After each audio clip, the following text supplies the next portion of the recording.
Hello बच्चों, so let's see the question. The question says that according to Werner's theory, the primary valencies of central metal atom and हमारे पास 4 statements है. तो हमें बताना है कि प्राइमरी वैलेंसी से कौन रिलेटेड कौन सा स्टेटमेंट सही है. सो आइए सोल्यूशन स्टार्ट करते हैं. की कॉन्सेप्ट पहले हम समझ लेते हैं कि प्राइमरी वैलेंसी जैसा टर्म अराइज कहाँ से हुआ, और वो अराइज हुआ वर्नर थियरी से. तो हमारा की कॉन्सेप्ट हो जाएगा वर्नर्स थियरी. तो वर्नर नाम के एक साइंटिस्ट थे, उन्होंने एक थियरी दी थी for coordinated compounds, coordination compounds. और वो थियरी में ये कहा था कि जो कोऑर्डिनेशन कंपाउंड्स होते हैं उसमें जो मेटल्स होते हैं या जो सेंट्रल एटम होता है वो दो वैलेंसीज पोजेस करता है, शो करता है. दो वैलेंसीज शो करता है. अब हम वो दो वैलेंसीज के बारे में जान लेते हैं. सो दोनों का नाम है प्राइमरी एंड सेकेंडरी वैलेंसी. तो पहली वैलेंसी प्राइमरी वैलेंसी और दूसरी वैलेंसी है सेकेंडरी वैलेंसी. तो प्राइमरी वैलेंसी जो है it is normally ionisable.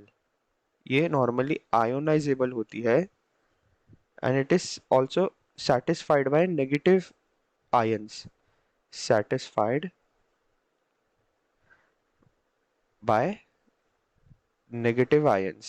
Negative ions को हम क्या बोलते हैं? अनायंस. तो it is satisfied by negative ions और आयोनाइजेबल होती है. अगर दूसरे शब्दों में कहूँ तो primary valency is the oxidation state of that metal, यानी ऑक्सीडेशन स्टेट निकालते हैं हम सीधे सीधे. एग्जाम्पल से समझते हैं. पहले सेकेंडरी वैलेंसी समझा देते फिर एग्जाम्पल लेंगे. तो सेकेंडरी वैलेंसी जो होती है इट इज नॉन आयोनाइजेबल. जो भी मैंने प्राइमरी के लिए लिखा उसका कंप्लीट उल्टा है secondary. It is non ionisable. जैसे कि मैंने प्राइमरी में लिखा कि it is satisfied by negative ions, secondary valency satisfied by both neutral और नेगेटिव आयंस. और तीसरा पॉइंट कि सेकेंडरी वैलेंसी होता क्या है? It is the coordination number. अब ये टर्म क्या होता है कोऑर्डिनेशन नंबर और ऑक्सीडेशन स्टेट? हम एक एग्जांपल से समझ लेते हैं. कोऑर्डिनेशन नंबर, तो एक एग्जांपल लेते हैं कोऑर्डिनेशन कंपाउंड का. CO NH3 6 एंड बाहर हमारे पास है Cl3. ये कोऑर्डिनेशन कंपाउंड है. अब प्राइमरी वैलेंसी है oxidation state and it is satisfied by negative ions.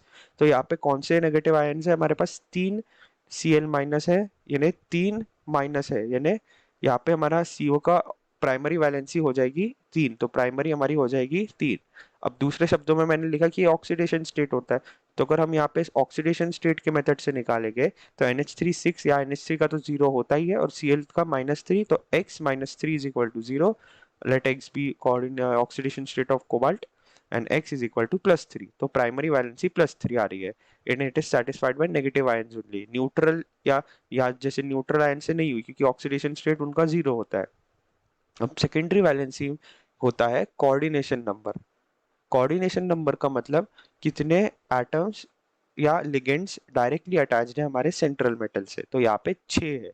तो इस क्वेश्चन में हमारा सेकेंडरी हो जाएगा 6 डायरेक्टली. और यहाँ पे अगर हम Cl को अंदर लेते थे तो ज्यादा बढ़ जाते थे, तो लेकिन 6 ही रहता है. NH3 4 लेते और Cl2 लेते तो भी 6 होता. सो देयरफॉर इसलिए हम बोलते हैं कि it is satisfied bye neutral और नेगेटिव आयंस. अब हम स्टेटमेंट्स पढ़ते हैं.